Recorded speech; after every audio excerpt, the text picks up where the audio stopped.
My name is Jen Romnes, and I have a small production company called Glass Ceiling Creative.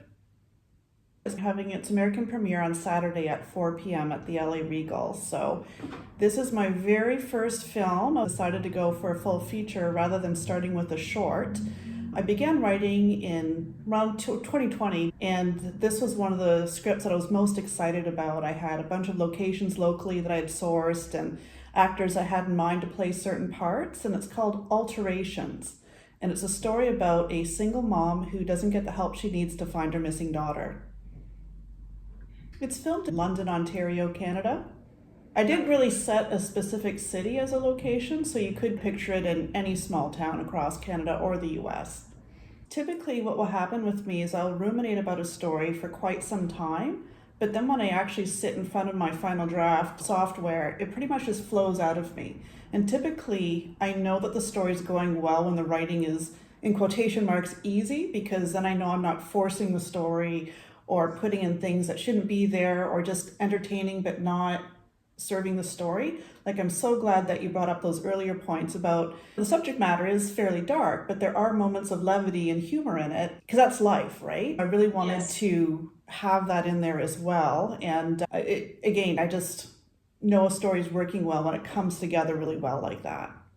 Once you get other creatives involved and attached to the project, they will have their ideas too. And I think that was probably the most enriching part for me of filming this, being a first-time filmmaker, was tapping into the talent of my very amazing crew and actors, because they had really good ideas too, and it became more of a collaboration before we actually shot the film. A lot of the work was done in pre-production just to do those final polishes to get to what you see on the screen now. And I felt his character was important too, because ultimately it does delve into these tragic and deep kind of subject matter, and I wanted to show a man who broke the stereotype a bit of being a little bit hard down on his luck, but still a really good man. He's supporting Anna every step of the way. Any crazy thing she wants to do, he's right behind her, supporting her. And that's really amazing to see, and those really truly are your people. If you can find friends like that who will back you up even in your craziest of hours, these are the people you need to cling to dearly and really support and treasure. The neighborhood that I live in now is the neighborhood that my in-laws grew up in, and then even my husband's grandmother grew up here as well.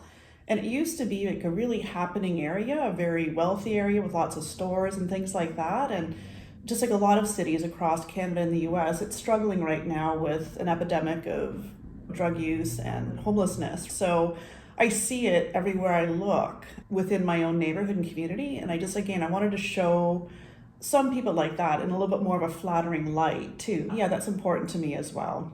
I think you probably know, working in the industry, that every little point is thought out. Your costumes, like everything is pointed towards the story.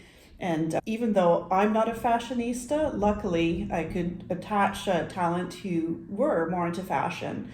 And for example, like the one wardrobe, the shirt that Anna wears in the very first scene is a custom-made kimono that has like that silkscreen spine on it. And again, those little tiny Easter eggs of these little special touches that we put into it. There's a scene where Brock, the actor who plays the boy, gets attacked.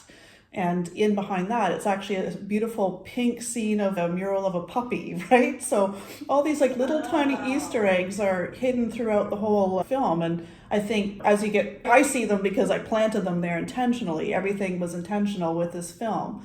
And I hope that the people who are watching it either just absorb it through osmosis or pick up on those little tiny details, even their second or third viewings. Most of the scripts that I had written had been features. That's how I started writing, was doing full-length features. And I got a toehold in the industry by entering them into contests and different film festivals, and that's where I began. So I actually don't have a lot of short scripts. I have more feature-length scripts. So for me, it just seemed natural just to make a full-length movie, not fully realizing the extent of the work that goes into that until I'd already committed to it and wanted to see it through. Now, whether it was a higher power looking over me, protecting me, or just blind luck of attaching the talent that I got to the film, starting with, again, the DOP, Michael Cow, he was just instrumental in bringing top-notch crew to the film, as well as his thoughtful notes on the story and all those things that just made the whole process better. And then when we hired on the actors through the casting director, El Bernardo, even having those actors come in and really give of themselves to the character. The person who plays the villain is actually one of the kindest guys I know. Just to see him transform like that. Oh, he is a sweetheart, the kindest man. And to see him take that role and just his facial expressions and the way he lurks, it's just, wow, you're really bringing it. And he was just a pleasure to work with. I'm not going to say his name because I don't want to give the story away, but yeah, everybody who came to our film just brought their A game, and it was just a pleasure to work with everyone. So the score was original, so I had two local guys create a custom score for us, and then the songs that we have in the film are also local musicians. So I purchased the rights to have their music in the film, and yeah, it was fantastic. El, the casting director, actually had auditions at local bars for some of our actors rather than doing it in a sterile room. And entwined in between the actor auditions, we had musicians play, so I could hear some local music to see if any of it worked well with the film. So even before we shot our first scene, I already had a few of these bands in mind to collect their songs to add to our film. So it just worked out great, and it was just from start to finish, the whole thing was like a pleasure to create.